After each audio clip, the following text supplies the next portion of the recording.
આપકી અદાલતમાં champion boxer મેરી કોમ પર આરોપ છે કે એ બહુ જ સ્વાર્થી છે. મેરી આપકી અદાલતમાં હું તમને હવે એ અશ્રુ વિશે પૂછવા માંગીશ જે તમે ઘણું સંતાડીને રાખ્યું છે. સફળ થયા પછી, મોટા બન્યા પછી તમે તમારા હસબન્ડને ડિચ કરી દીધું? મેં નથી કર્યું. એણે ચીટ કર્યું, ડિચ કર્યું. ગયા 2 વર્ષથી મેં સંતાડીને જુઓ, રાખ્યું. એમનું એવું કહેવું છે કે એમનું સક્સેસફુલ કરિયર છોડીને ક્યાં સક્સેસફુલ કરિયર? કોઈ પણ સક્સેસફુલ કરિયર છે જ નહીં. ગલી ગલીમાં ફૂટબોલ રમે છે, તમે પણ રમો છો ને? કહો, તમે સુનિલ છેત્રી બની ગયા અને ભાઈચુંગ ભૂટિયા બની ગયા. સાચું કહું તો લગ્ન કર્યા, મારા અર્નિંગથી બધું મળી ગયું, 1 રૂપિયો પણ નહીં કમાવ્યો. એમણે તો એવું કહ્યું કે એ ઘર અને બાળકોને સંભાળતા રહ્યા, પોતાની લાઈફ સેક્રિફાઈસ કરતા રહ્યા અને તમે બધું મેડલ પર ખોટું, મેડલ કંઈ પણ જીતતા નહીં. રહ્યા. કયું સેક્રિફાઈસ? મારી માં આવી, બીજી પણ છોકરીઓ છે મેં રાખેલ છે મદદ કરવા માટે. એ તો સવાર સાંજ ઊંઘતા રહે છે, કહે છે કામ છે જ નહીં. આ મારી હોમ મિનિસ્ટર છે, છોકરીની કમાઈ ખાઈને સૂઈ શકે છે. આ માણસ, ઘણું દુઃખ થયું. આટલું કમાઈને બધું આપ્યું, બધું જ મારું બિલીફ, ટ્રસ્ટ, ફેથ. પાછળથી મને ખબર પડી મારું અકાઉન્ટ ખાલી ખાલી થવા લાગ્યું છે. તમે કહો છો કે તમે જે કમાયા એ જી. તમારા અકાઉન્ટથી પૈસા ખાલી કરી લીધા એમણે. ખાલી કરી દીધું. કેટલા વર્ષોથી મેં મારું અકાઉન્ટ ચેક પણ નહોતું કર્યું. અરે, પતિ છે તો સારા માટે કર્યું હશે. Election, MLA મણિપુરમાં, MLA election fight કરવું છે. જુઓ, એમનો આરોપ તો એ છે કે તમે એમને ઇલેક્શન લડાવવા ઈચ્છતા હતા. હા, કેટલો જુઠ્ઠો માણસ છે. આહા. એલિગેશન.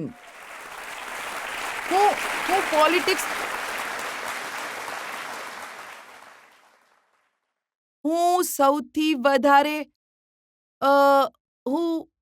હું મારી લાઈફમાં છે ને પોલિટિક્સ, મને પોલિટિક્સ જરાય પસંદ નથી. શું તમે એમને લઈ ગયા હતા બીજેપીના લીડર્સ પાસે હું નહોતી કે લઈ ટિકિટ આપી દો? ગઈ. એણે મને ફોર્સ કર્યો.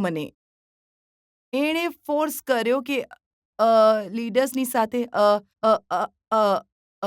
અમિત સર શાહની સાથે છે ને એ લોકોની પાસે લઈ જા, ટિકિટ માંગ. મારા પતિને માટે ટિકિટ, બીજેપી ટિકિટ આપો. અને હજી એક મિનિસ્ટર છે અને કિરણ રિજિજુ સરની પાસે, અમિત શાહ સરની પાસે ગયા. ક્યાં એ લઈને મને નથી ગયો. બધાની સામે કહ્યું કે મેરી, તમે લડશો તો અમે ટિકિટ આપીશું. અચ્છા, આ અમિત શાહ અને બીજા લોકો કહેતા હતા કે જો મેરી કોમ હા, લડશે તો હા, અમે ટિકિટ હા. આપીશું. અમિત શાહ સરે નહોતું કહ્યું. એક મિનિસ્ટર છે, ભૂપેન્દ્ર યાદવ. હા, લગભગ હા. એ જ.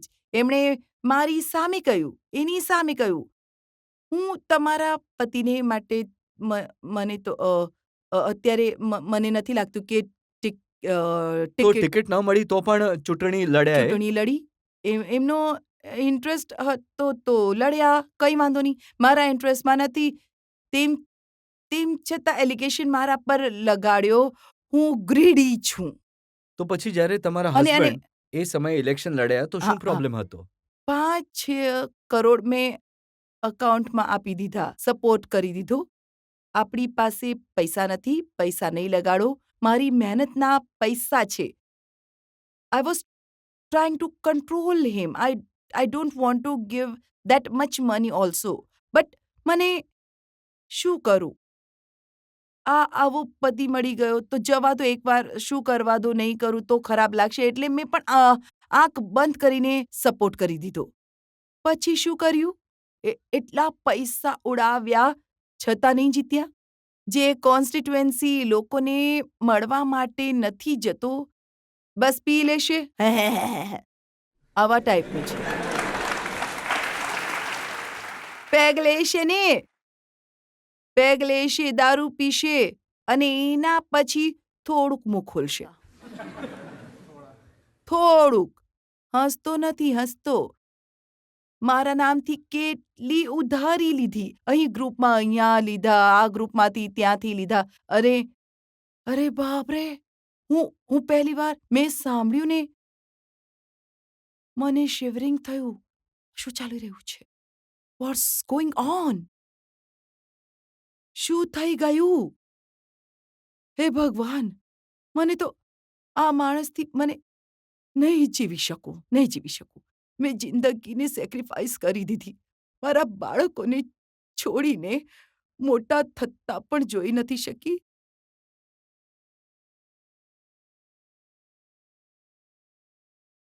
જે મમતા આટલું દૂર કરીને મેં કમાવાના ચક્કરમાં એમની લાઈફના એની ચક્કરમાં મેં સેક્રિફાઈસ કર્યો અને એ આવું કરે છે. તો એની સાથે જિંદગી રહીને હું કઈ રીતે ખુશ રહીશ?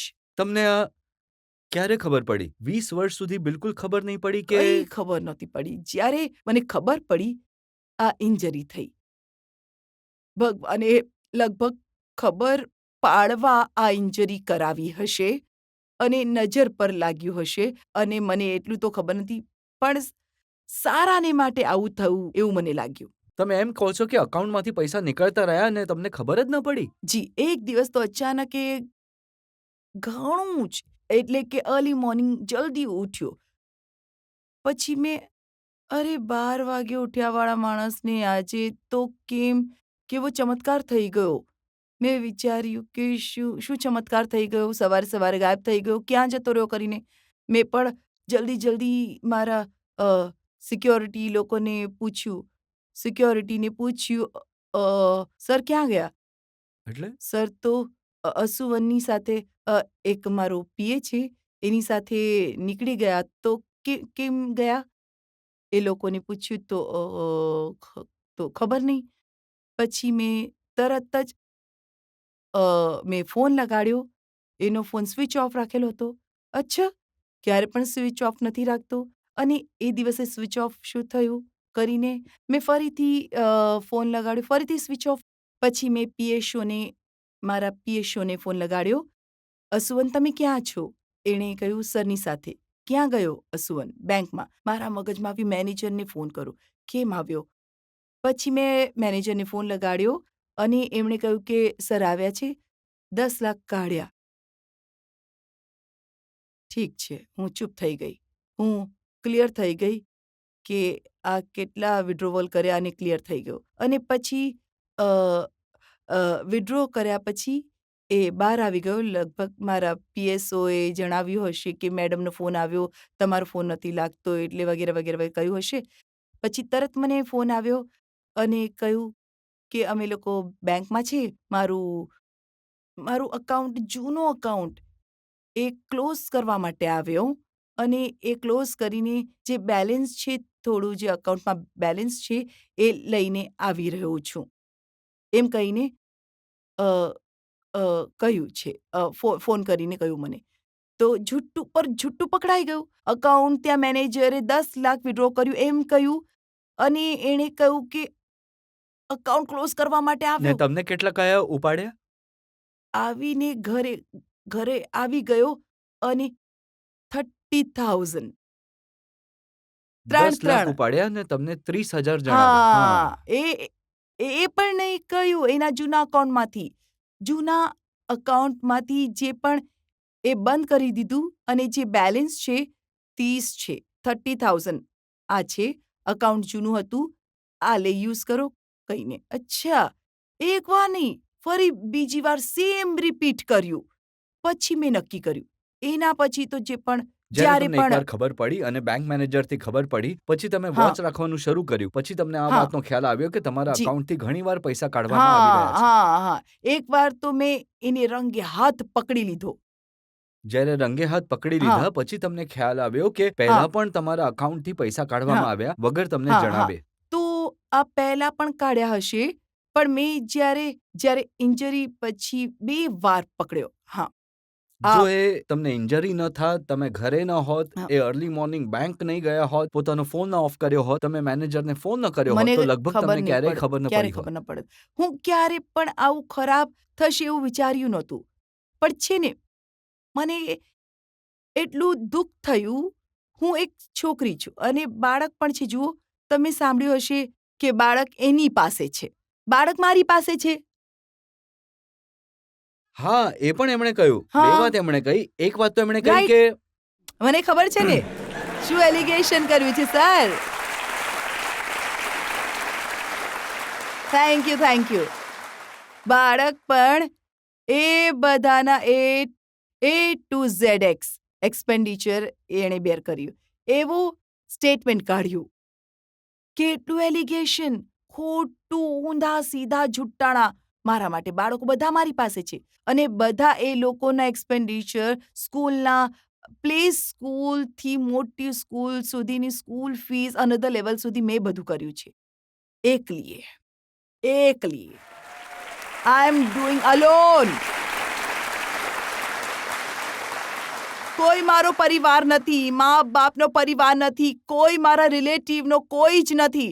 Since I am married, I am doing alone for my children. અમે તમારી સાથે છીએ મેમ. Thank you. તમે એમ કહો છો કે બાળકોને એ ચોઈસ અપાઈ હતી કે એ ફાધર સાથે રહે કે મધર હમ. સાથે રહે, પણ ડાયવોર્સ પછી બાળકોએ જાતે નક્કી કર્યું કે તેઓ તમારી સાથે રહેશે. જી, ખુદ બાળકો મારી સાથે પ્રોમિસ કર્યું અને તો એમની સાથે રહેવા નથી ચાહતા. માં, તમારી સાથે રહીશું. જો તમારા જે એક્સ હસબન્ડ છે એ દાવો તો કરે છે કે એ તમને પૂરેપૂરો સપોર્ટ કરતા હતા, તમને બધી છૂટ આપી, જે પણ કરવું હોય કરો. છૂટ આપી ઇન ધ સેન્સ એમ ખોટું નથી. હમ? મને એવા ગંદા અને ખોટા એલિગેશન લગાડવા માટે નથી છૂટ્યો. મેં તો પ્રૂવ કરીને બતાવ્યું.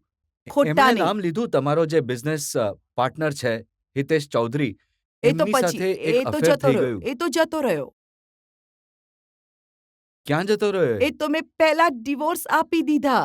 જ્યારે મારા ડિવોર્સ થયા પછી એ જ આવ્યો. એ એલિગેશન, નવું એલિગેશન, એ એ એ ટાઈમે જે પીરિયડ 2 વર્ષનો છે. સર, સાચું કહું તો 2 વર્ષમાં અમે લોકો ચૂપચાપથી અમે લોકો ડિવોર્સ થઈ ગયા છે. પ્રેમથી. તમે પણ તમારું જીવો. મને શોક લાગ્યો. નોર્થ ઈસ્ટમાં તો Christian, being a Christian, I believe Jesus. Okay, એ ધર્મ જ્યાંથી હું આવું છું, એ લોકોએ મને ટ્રોલ કરી છે.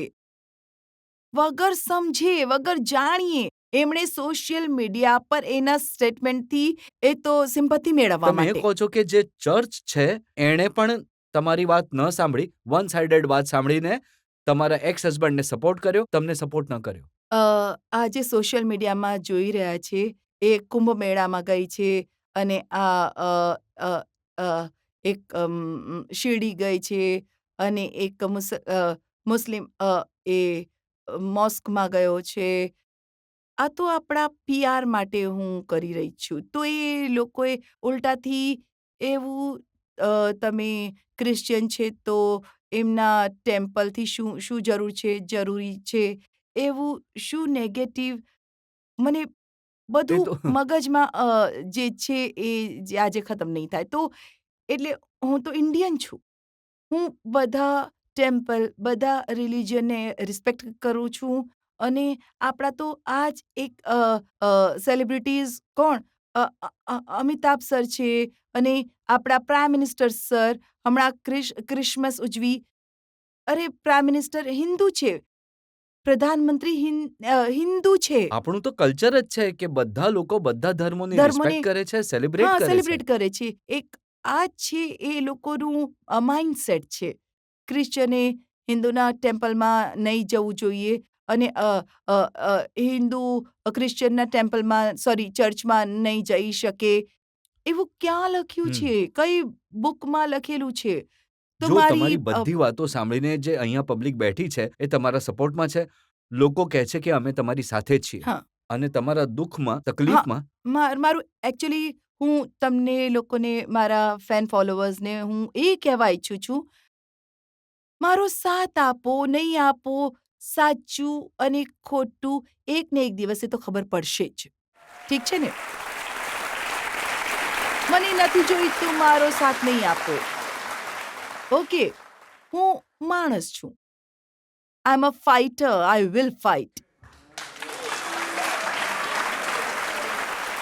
મેં ક્યારેય નથી કહ્યું મારો સાથ આપો. તમને લોકોને ઇમોશનલ કરીને હું નથી કહી રહી. સત્ય કહેવા આવી છું આજે અહીં.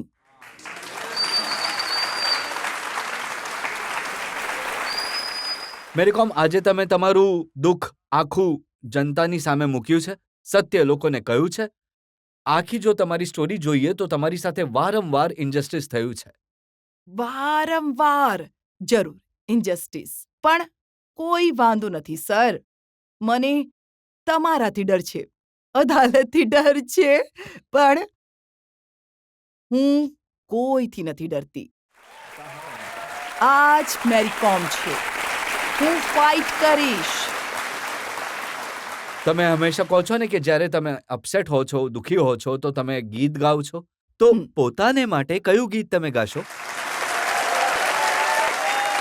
कल क्या पता इन्हें के लिए आंखें तरस जाएंगी, जाने कब गुम हुआ कहाँ खोया, एक आंसू छुपा के रखा था, तुझसे नाराज नहीं जिंदगी, हैरान हूँ मैं, हो हैरान हूँ मैं. Thank you.